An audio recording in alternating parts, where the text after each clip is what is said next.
The air was thick with excitement as passengers boarded Flight 178 from New York to Los Angeles. It was a busy day at the airport, with families, business travelers, and tourists all preparing for their journeys. Among them was the Williams family, Mark, his wife Lisa, and their two children, Jamal and Mia. They had just completed a long week of work and school, and this flight was their first vacation in years. They were looking forward to relaxing, disconnecting from their hectic schedules, and finally spending some quality time together. If you enjoyed this story and want to see more amazing content like this, don't forget to like this video. Be sure to subscribe to Extra Story Life and hit that bell icon so you never miss out on our latest stories. As they made their way to their seats, Mark and Lisa were excited to settle in.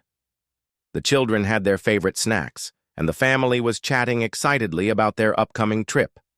Little did they know, this would be an experience they'd never forget, but not for the reasons they imagined. The flight attendants, dressed in their usual uniforms, were making their rounds, ensuring passengers were settled in and ready for takeoff. Among them was Claire, a flight attendant who had been with the airline for several years.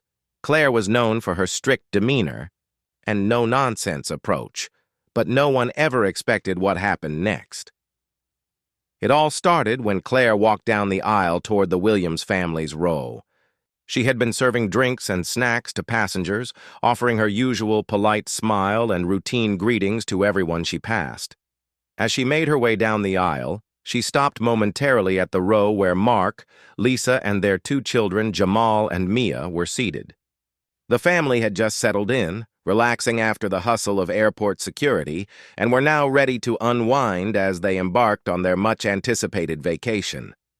Mark had a calm demeanor, always the type to take challenges in stride, and Lisa, his supportive and loving wife, was the type to remain patient and composed in situations that seemed to push others to their limits. But today, they would be tested in a way they had never imagined.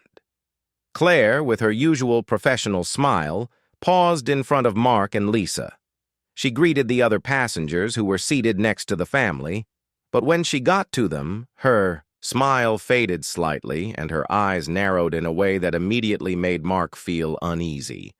Claire's eyes shifted to their tickets, scanning them quickly before locking onto Mark's face. With a curt and dismissive tone, she informed them that their seats were in the wrong section and that they needed to move to another part of the plane. Mark, taken aback by the abruptness of her approach, politely explained that they had booked these specific seats months ago and everything on their tickets matched perfectly. He wasn't sure what the issue was, but he didn't want to escalate things unnecessarily, assuming perhaps it was just a misunderstanding. After all, airlines were known for occasional mix-ups, and sometimes mistakes happened. But Claire was insistent.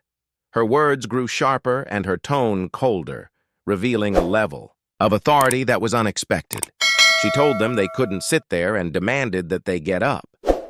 This was no longer a simple seating mistake. This was a demand, a clear order. Claire's posture was rigid, and there was an underlying sharpness to her voice that suggested she wasn't open to negotiation. Lisa, who had remained quiet up until this point, felt a knot form in her stomach. Confused and starting to grow frustrated, she calmly asked why they couldn't stay in their seats, which had been assigned to them by the airline. She wanted to understand, to find out if there was a valid reason for the sudden change, but Claire didn't offer any explanation. Instead, her tone became more impatient and dismissive, like she was doing them a favor by even engaging in this exchange. Mark's calm and collected demeanor began to shift as the situation unfolded. He couldn't understand why they were being treated this way, especially when everything about their booking was in order.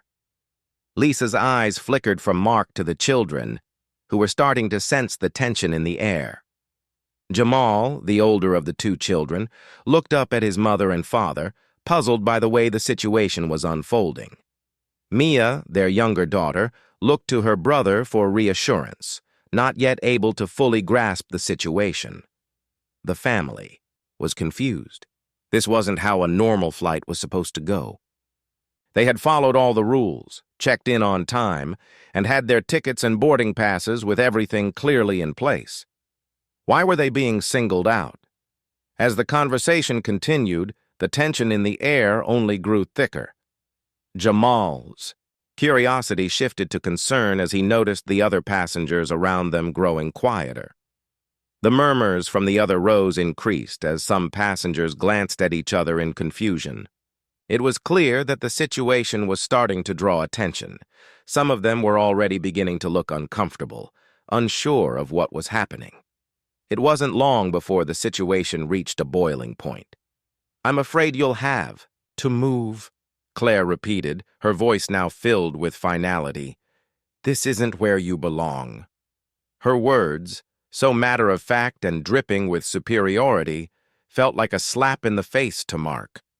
There was something about her tone, an undertone of arrogance that hit him hard, as if their presence in those seats was somehow a mistake, as if they didn't belong in this part of the plane. Mark glanced around the cabin, and it didn't take long to see that no one else seemed to be facing this issue. It was as if the rest of the passengers were pretending not to notice what was happening. Some were buried in their books or electronic devices, while others were watching the exchange in silence, too uncomfortable to speak up. It felt as though Claire's treatment of the Williams family had somehow created a divide between them and the other passengers. The words, "you don't belong," echoed in Mark's mind, and something stirred in him. His instinct was to remain calm, to de-escalate the situation. But this wasn't about a simple mix-up. This was about something deeper, something that made his blood boil. Mark's grip on his armrest tightened, his knuckles going white. He could feel the tension building in his chest. His family didn't deserve this treatment. He tried to maintain his composure, but it was becoming increasingly difficult. Lisa, sensing Mark's rising frustration, placed her hand on his arm, trying to calm him down. She looked at Claire with a mixture of disbelief and concern. "What exactly is going on?" Lisa asked again, her voice steady but firm. She had dealt with difficult situations in the past, but this was different. It wasn't just about a seating issue, it was about being treated unfairly without any clear reason. Claire's refusal to offer an explanation only fueled the growing frustration in the Williams family. It wasn't just that they were being asked to move, it was the way they were being spoken to, as if they were invisible, as if their rightful presence in these seats was a mistake. Claire, however, did not budge. Her eyes narrowed and she crossed her arms. Her stance now exuded power, as if she were in charge, as if she had the right to dictate where the family should sit. She wasn't backing down, and Mark's patience was wearing thin. The tension was becoming unbearable. The children sat there, quietly watching, not fully understanding the gravity of the situation, but feeling the discomfort in the air. Jamal's young mind was processing everything. Why did this woman treat them this way? What had they done wrong? He didn't understand the difference between the seats. He just knew that his family had done nothing wrong. His heart raced as he looked at his parents, feeling both their frustration and the unfairness of it all. At that moment, Jamal made a decision. He wasn't going to let this slide. He wasn't going to stay silent while his family was treated this way. Without warning, Jamal stood up, his small body a stark contrast to the towering figure of Claire. "Stop!" he shouted, his voice piercing the tension in the air. Everyone in the cabin froze. The murmurs died down and all eyes turned toward the young boy who had just made the bold decision to speak out. Claire, still standing in front of the Williams family, froze. Her eyes widened as she looked down at Jamal, who stood with unwavering determination. For a moment, even the flight attendants in the back of the plane were silent. Jamal's words had cut through the discomfort, and now everyone was waiting to see what would happen next. The billionaire, still unaware of what had transpired, sat obliviously in his seat, while Jamal stood tall, his resolve clear in his eyes. The room was still, as the boy's voice echoed through the cabin. Jamal's parents, stunned but proud, watched their son stand up for what was right, despite the discomfort surrounding them. Mark glanced around the cabin again. This time, the other passengers weren't ignoring the situation. They had heard Jamal's words, and they knew something wasn't right. They, too, like the Williams family, were caught in the tension of this moment. It was no longer just about moving seats. It was about respect, fairness, and the courage to stand up in the face of unjust treatment. What started as an uncomfortable exchange quickly escalated. Claire's refusal to listen to Mark's polite requests and her increasingly harsh demeanor had everyone on edge. Mark tried to explain that they had made no mistakes and had simply followed their tickets. He even offered to show Claire the booking details, hoping to resolve the issue quickly and quietly. But Claire wasn't having it. She became more insistent, demanding that the family leave the seats. By now, a few passengers nearby were watching the situation unfold, some of them whispering to each other. Mark remained calm, but Lisa's frustration grew. It was clear now that something wasn't right. As the confrontation continued, one of the other flight attendants stepped in to help, but Claire's attitude remained unyielding. The young attendant, noticing the growing tension, looked nervously between Claire and the Williams family. As the minutes ticked by, the uncomfortable silence was broken when Claire said the words that shocked everyone on the plane. "If you don't move, I'll have to call security." The threat of security stunned the entire cabin. Passengers began murmuring to each other, some questioning Claire's behavior. They couldn't understand why the family, who were clearly respectful and well-behaved, was being treated this way. Just as the situation seemed to reach its breaking point, a calm voice rang out from the back of the plane. "Is there a problem here?" It was the captain, who had walked down from the cockpit to investigate the commotion. He looked at the Williams family, then at Claire, and his face softened. He had noticed something in the way she had been speaking to them, and it didn't sit right with him.